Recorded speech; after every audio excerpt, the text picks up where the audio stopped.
I'm marrying the president's daughter's lover. You're no longer needed. On the phone, Charles spoke with a triumphant tone. I could almost see his malicious grin. I've finally started to catch a break. Staying with you, I'd be stuck as a regular employee forever, but now I'm gonna strive to be the next president. He said, laughing. It was as if he was implying that not being able to climb the career ladder was my fault. Charles had this weakness in his character. He tended to blame others when things went wrong. I used to be able to forgive that. Back when I still loved him, but not anymore. My patience has run out. I can't forgive Charles anymore. I have to take action. To make Charles realize his mistakes. My name is Sarah. I just turned 40 a few days ago.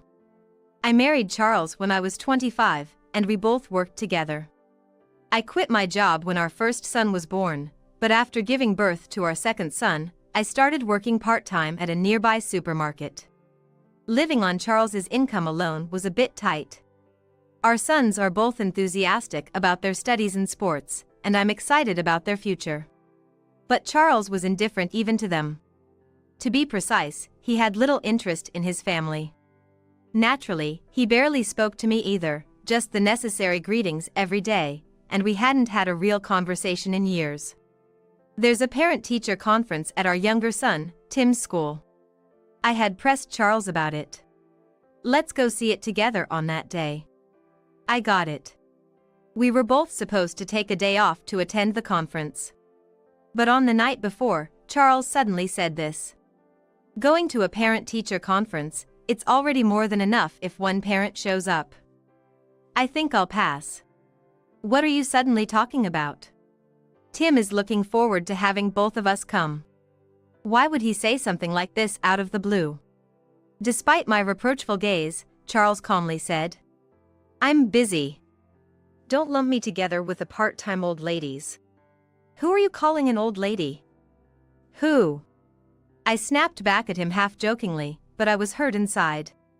I'm almost 40, and for the past 15 years since we got married, we've mostly been working together. Because of that, we've grown apart, and a rift has formed between Charles and me. I knew that, which is why I invited Charles to the parent-teacher conference, hoping to communicate through Tim and reconnect with him.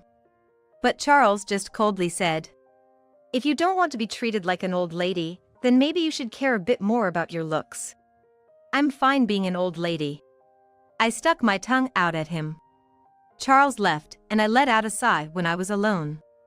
But I take a look in the mirror. There was a middle-aged woman with a slender waist reflected back at me.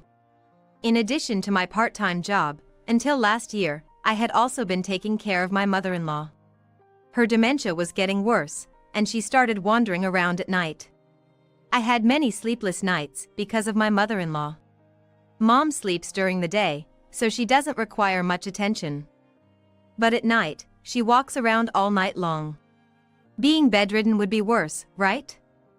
Mom wants to get some exercise too. Charles fell back asleep without a care, even though he was talking about his own mother. I was the only one burdened with the hardship. As I aged, it became tougher to balance my part-time job and caregiving, so I had to put my mother-in-law in a nursing home, though it broke my heart. Please, come visit me from time to time, she said with a look of anxiety. I do bring my sons to visit her as much as possible. But Charles has never visited his grandmother. I also attended Tim's parent-teacher conference alone.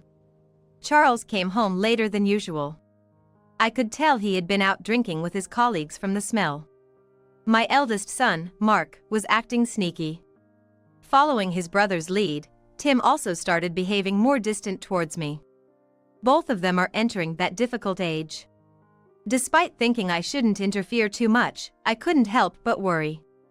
I decided to confront the two of them. Come on, tell me the truth. What are you guys hiding? Actually, Mark exchanged glances with Tim before finally giving in and speaking. Your birthday is coming up soon, right? So we decided to pool our allowances together and buy a cake. What? I was wide-eyed. I glanced at the calendar. Come to think of it, my birthday is just 3 days away. To be honest, turning 40 isn't something I'm particularly thrilled about. Yet, I found myself smiling, overjoyed by my son's feelings. On my birthday, true to their promise, the boys brought home a cake. "Mom, we even tried to decorate the room for you," Mark said proudly. The decorations were clumsy, but the entire room was adorned with origami decorations. I was filled with happiness. Until Charles comes back. "What the hell is this?" As soon as he entered the room, Charles flew into a rage. "I'm exhausted, you know. Can't I get some rest at home? What is all this? These ridiculous decorations." But today is Mom's birthday and a birthday at her age? Must be nice. With that, Charles tore off the decorations that were on the nearby wall and threw them in the trash. Clean this up right now. And bring me a beer. Hey! What do you think you're doing to these kids' feelings?" I raised my voice. This was just too much. My heart ached as I watched my sons start to clean up, disheartened. "What? Sure, I'm 40 and a grown woman, right? I'm not exactly at the age to be getting excited about birthdays. But I was happy to see my sons care. What if they were celebrating your birthday? I'd be disgusted just thinking about it." Charles twisted his face disdainfully for all to see. And after complaining about the slowness of the cleanup, he continued. "I don't want you guys taking up my time. Just leave me alone." "That's a terrible thing to say," I muttered, looking down. My sons were on the verge of tears as they cleaned up the decorations. That's when Charles noticed the cake on the table. "I'll consider this a bonus for my hard work today." Mark and Tim were wide-eyed. In front of all of us, stunned, Charles grabbed the cake with his hands and shoved it into his mouth. Tim started crying. Mark was rubbing his back. His eyes were also filled with tears. "What are you doing? You should go on a diet, you know.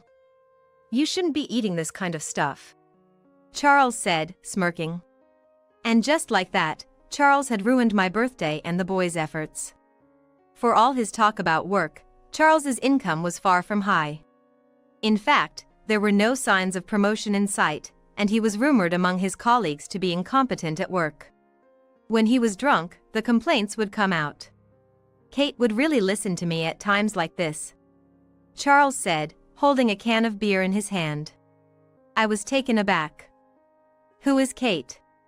Listening carefully, it seemed that Charles was quite close to a woman named Kate, a junior at his company, who was fond of him. He rambled on about how wonderful Kate was, fueled by the alcohol. "Unlike you, she's pretty, honest, and cute. How far have you gone with her? I wish I could marry Kate. Then I could leave this damn house." Charles twisted his face bitterly. I was at a loss for words. Even though he was drunk, I never thought he would confess his desire to cheat right to my face. The next day, Charles looked guilty. He seemed to vaguely remember praising Kate to the skies while he was drunk. "I'm heading out. Have a good time with Kate," I said. Charles glared at me in silence and went off to work. At this point, I was convinced of Charles's affair.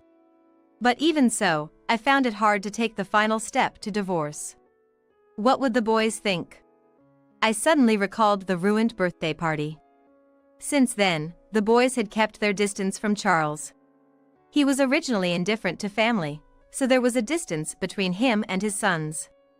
However, due to this recent incident, his sons completely closed off their hearts. Yet, Charles is still their father. I wondered, is it really okay to cut ties with him that easily? I was troubled. Then, I realized that my worries were in vain. On my way home after my part-time job, I received a call from Charles. He got straight to the point.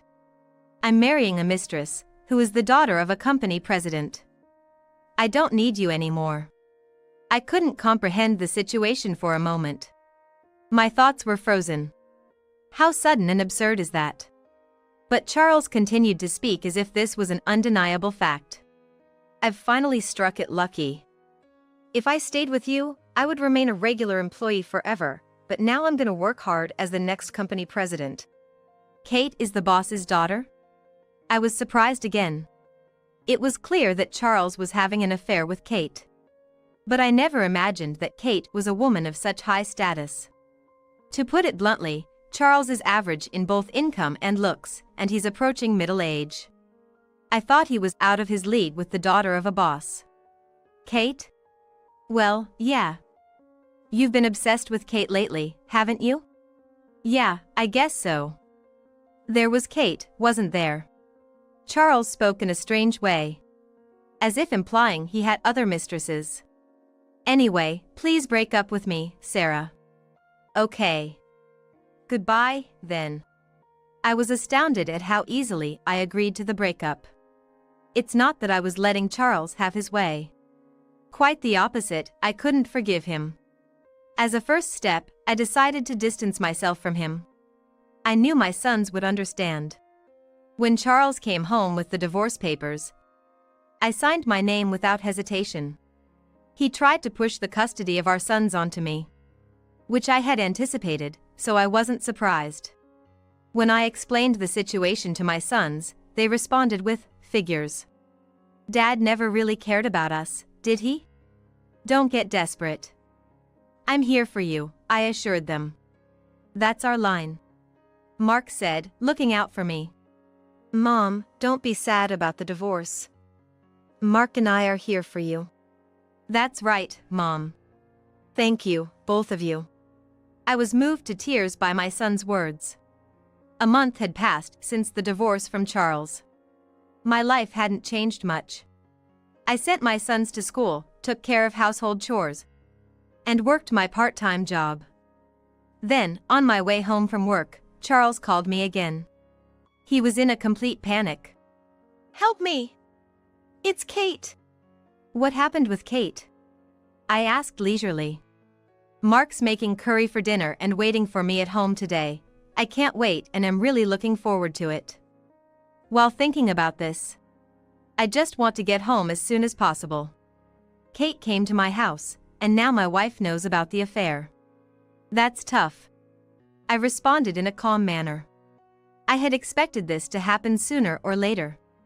Concerned about Charles's behavior, Mark and I had followed him and found out the truth. Charles's so-called mistress whom he wanted to marry wasn't Kate. Kate was just a junior at his company and came from an ordinary family. She was young and beautiful, which probably tempted Charles to cheat.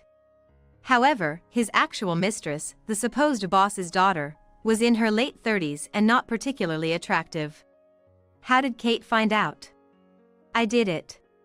I said it as if it was nothing. What? I told Kate the truth. I even sent her pictures as proof. Charles raised his voice at my words. What have you done to me? Thanks to you, my wife is furious and I've been kicked out of the house. I've even lost my job. It's because you deceived that president's daughter, isn't it? That's why this is happening. Charles was speaking as if he was the victim, but he was actually at the center of the problem. I sighed. How many years have you been deceiving Kate and your current wife? Shut up, it's none of your business. Well, it's true now, since we're divorced, I said with a bitter smile. But you were cheating on me while we were married, weren't you? What do you think of me and our sons? Just a nuisance. Marrying you was a mistake. What's wrong with trying to fix a mistake? Charles replied like a spoiled child. He is just a perpetual child, never admitting his faults. But even if he doesn't admit it, others won't let his faults slide. I've lost my job and home, and I don't even know if I'll be able to find another job. My wife talked to her dad, the president, and it seems he's pressured other companies not to hire me. And this is my problem how?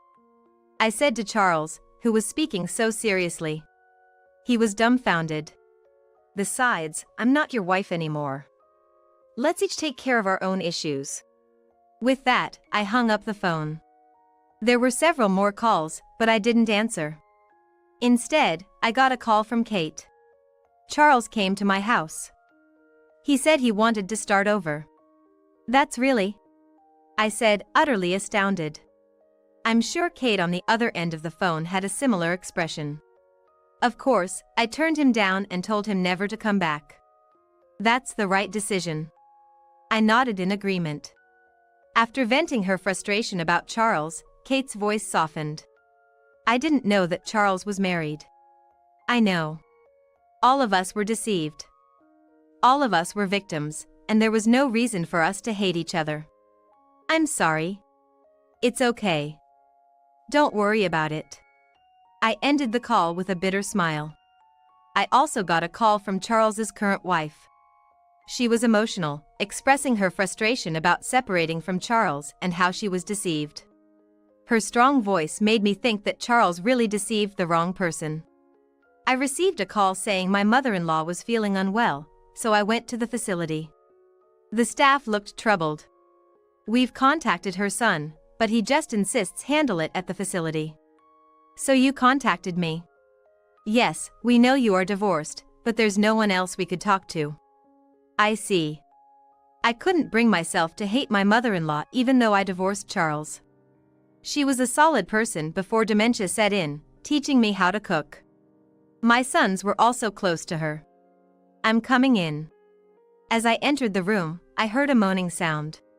My mother-in-law was trying to sit up in the bed at the back of the room. Don't push yourself. Weren't you divorced from my son? She asked with an anxious voice. I nodded and approached her bed. Yes, but you are still my son's grandmother. And the facility contacted me, saying you weren't feeling well. It's just a cold. And I'm already feeling better. She said, then coughed softly. The cold hadn't gone away. The staff told me Charles was even reluctant to pay for the facility, preventing them from taking my mother-in-law to the hospital. I'll pay, so let's get you to the hospital. But please get better quickly and play with my sons again, I said with a smile. My mother-in-law seemed taken aback. Okay. After confirming her nod, I left the room and arranged things with the staff. A few days later, I visited my mother-in-law again.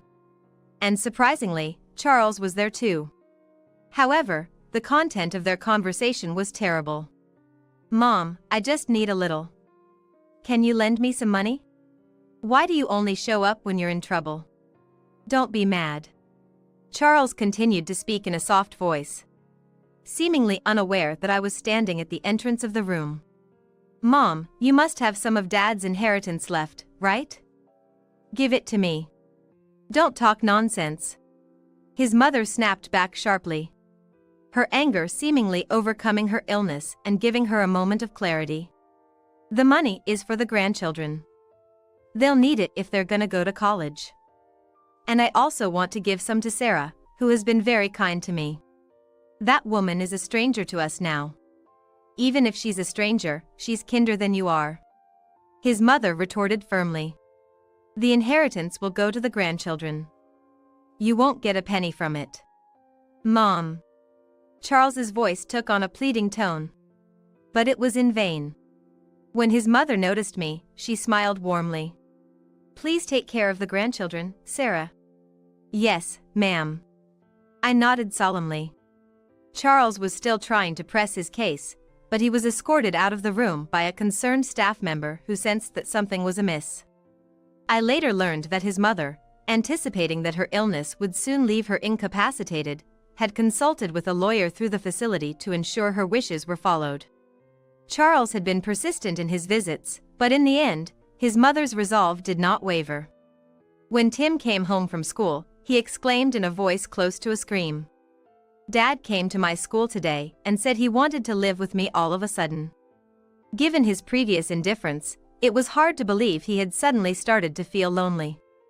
Besides, Tim was set to inherit from his grandmother. It seemed likely that Charles was trying to take him away in the hope of getting his hands on the inheritance. Are you okay? I asked. Yeah, I ran away. Something's definitely not right. Dad wouldn't want to live with me. Tim was unaware that he was the chosen heir to the inheritance. But he still sensed that something was off about his father's sudden appearance. He might go to Mark's place too. That's a possibility, I replied, hastily getting ready to go pick up Mark. Stay at home, Tim. Don't open the door for anyone. Got it. I left Tim nodding in agreement and rushed out on my bike. I found Mark confronting Charles midway on his way home from school. Both of them wearing stern expressions. Just go away. I don't want anything to do with you anymore. Don't say things like that, come on. Charles pleaded, reaching out his hand to Mark. But Mark turned and ran away. Hey, stop. Help, please. There's a strange man here, Mark called out, effectively labeling his biological father as a strange man. It was harsh. But given Charles's past behavior, it was not entirely unjustifiable. Mark noticed me and latched onto my arm, saying, Mom, get rid of him, please. Charles, that's enough, I said, stepping in between them to protect Mark. Charles glared at me, grinding his teeth. This doesn't concern you. Let me talk to Mark. Mark is my son, I declared. I had been the one to raise him from birth. Charles hadn't even held him as a baby. While he was out enjoying his weekends, I was at home, overwhelmed with childcare. And now he wanted to talk? Most likely, he wanted to convince Mark to renounce his inheritance, so the money would come to him instead. Mark, go call for help, I instructed. Okay. Mark nodded and ran off. And as Charles tried to follow, I warned him. If you continue to bother my family, I'll have to call the cops. What did you say? Charles was red in the face, looking like a demon. You've ruined my future, he said. Well, you had it coming, was the response. The current state of Charles was the result of him lying to 3 women, including myself. However, Charles couldn't understand that. Incapable of admitting his own faults, Charles remained immature, with no progress or growth in his life. Over here, shouted Mark, returning with a few men. Suddenly, Charles turned timid. He tried to run away but was surrounded by the men. Charles was then taken to the police station. He was labeled as a stalker and was prohibited from approaching or interfering with us. Nevertheless, just to be safe, arrangements were made for the school teacher to drive my sons home. I apologize for my ex-husband causing trouble. No, the hard part is on Mark and the boys, said the teacher. Charles still calls, even now. But none of us in the family pay him any mind. With support from those around us, we've successfully pushed Charles out of our daily lives. Choosing a holiday, my sons and I visited my mother-in-law. She was dozing off, but when Tim ran up to her, she showed a smile. Thank you for coming. Tim, Mark. It's been a while, Grandma. Mark started a cheerful conversation with my mother-in-law. According to the caregiver, her condition is slowly worsening. Eventually, she might forget about all of us. I hope to create as many memories as possible with my sons before that happens. After spending a good amount of time with her, it was time to leave. Walking down the hallway of the facility, my sons seemed restless. Mom, can I talk to you for a sec? What is it? Tim hesitantly took my hand. And Mark took the other. Hey, no fair, Tim. I want to as well, Mark chimed in. What's going on with you two? I was feeling ticklish inside. Come to think of it, when the boys were little, we often walked together holding hands like this. It's fine once in a while, I said. Yeah, it is. They agreed, and we all started laughing and walked on. Looking back, it's been a long journey of housework, raising children, and eventually caregiving, while also working part-time jobs for 15 years. The end result was bitter. Charles had betrayed me and left. But still, I can smile. Because of my sons, I am not alone. We've cultivated a bond that allows us to laugh together like this. I will never let go of this bond, I thought, smiling to myself.